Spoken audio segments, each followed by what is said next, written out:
when Catalonia's separatist president, Carles Puigdemont, made his most potentially fateful decision yet. On the 26th of October, he chose the elegant, Gothic surroundings of the interior gallery of the Generalitat Palace in Barcelona. This was the moment he retreated from calling regional elections, thereby triggering a unilateral declaration of independence from the Catalan parliament the following day and, shortly afterwards, direct rule from Madrid. He chose, in effect, to ramp up the confrontation. By Monday, Catalonia was under direct rule and a deposed Puigdemont had fled to Brussels, while Spain's Attorney General sought to charge him with sedition and rebellion, crimes that carry up to 30 years in jail. His only declared allies in Belgium are the rabidly anti-immigrant Flemish nationalists. Those who expected the head of the rebel Catalan Republic to remain in Barcelona and lead a campaign of civil disobedience that matched the stoicism of voters, who were beaten by police at the chaotic independence referendum he organized on the 1st of October, can be forgiven for feeling perplexed, or worse. That feeling will be heightened by the decision of the separatist parties not to give up their parliamentary seats or salaries in Madrid and to campaign in the snap regional elections that the Spanish Prime Minister, Mariano Rajoy, called as soon as he sacked Puigdemont. Even Puigdemont's influential deputy, Oriol Junqueras, recognizes that such strategic ambiguity and game-playing produces contradictions that are increasingly hard to explain. The political game being played out in Catalonia is all about demonstrating the wickedness of the other side.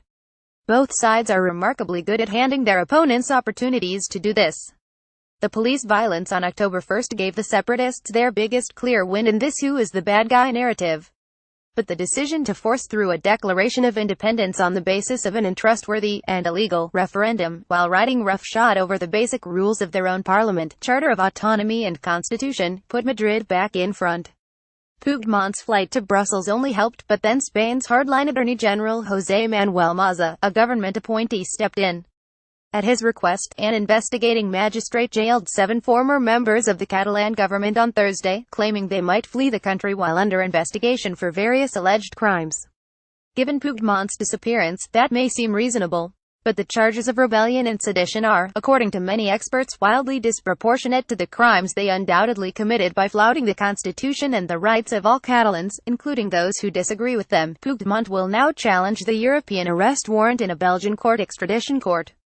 The separatist side, in other words, wants a Belgian court to declare that they are being unjustly pursued on lesser charges that would have been impossible, on rebellion and sedition, which require the use of force and the creation of tumult. He has a better case. Another key part of the debate is whether the independence movement is inclusive or chauvinistic, with separatists claiming their form of nationalism is progressive, while painting Spanish nationalism as a legacy of Francoism. The day after his speech at the Generalitat Palace, Barcelona's La Vanguardia newspaper angrily denounced Puigdemont and his predecessor Artur Mas for hitching their previously moderate right-wing party, once known as Democratic Convergence but, after a damaging series of corruption scandals, refound as PDECAT, or Catalan European Democratic Party, to the independence movement and turning it into a force willing to rebel against Spain's constitution. The newspaper painted Artur Mas as a cynical manipulator who had set the sensible middle class of the wealthy Catalonia, the newspaper's natural readership, on a reckless course that had brought direct rule, social division, EU scorn and the flight of its biggest companies and banks. This version of the Catalan story begins on the 15th of June 2011, when an angry crowd blocked the gates to the regional parliament in Barcelona as Mas' austerity government prepared to slash spending on health, education and other services, in a vote that required the connivance of Rajoy's Conservative People's Party. Mas had to arrive at the building by helicopter and his party demanded prison sentences for those who had barred his way. The government sent riot police to eject the indignado protesters occupying Barcelona's central Plaza Catalunya.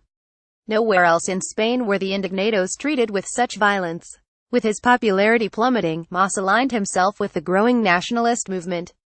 His party urged Catalans to rebel against Madrid, rather than their own austerian government, even if that meant defying Catalonia's mini-constitution, the Charter of Autonomy, which requires major changes to its rules to be approved by 2/3 of the parliament. It could be argued that Mas was simply swept up by a popular wave of support for independence. But it is a reminder that this so far peaceful rebellion would have been impossible without Catalonia's once hegemonic conservatives. It was their support that provided critical mass to an independence movement that already had a strong left-wing element, including anti-capitalists and the Catalan Republican left ERC. These latter groups envisage a new Catalan state that would be radically and constitutionally progressive. Others on the left, in both Catalonia and the rest of Spain, see a racist, elitist movement. When it is the wealthiest regions who demand self-determination, you have to be suspicious, says Spain's most popular communist deputy, Alberto Garzón. Joan Coscubila, a veteran left-winger in the Catalan parliament, drew on his experience of opposing Franco to accuse the independence parties of trampling over the rights of parliamentarians in order to force through their controversial, and later banned, referendum law. That one of the major separatist gripes is that taxes paid in Catalonia go to propping up the poor south only intensifies the accusations. Take Catalonia away from Spain and the poor of, say, Andalusia, will inevitably get poorer. Some of the international cheerleaders for Catalan independence are an embarrassment for those who see it as a progressive movement. They include the Russian President, Vladimir Putin, the former UKIP leader Nigel Farage and xenophobic Flemish nationalists, though the former French Front National leader Jean-Marie Le Pen is backing Rajoy. Farage told an eager Daily Express the European Union backed Spanish brutality and turned the Catalans against the EU. He had not bothered to look up the name of Puigdemont's radically pro-party. On the 21st of December, Catalans will vote at regional elections. This is the option that Puigdemont discarded, ceding part of the moral ground to Rajoy.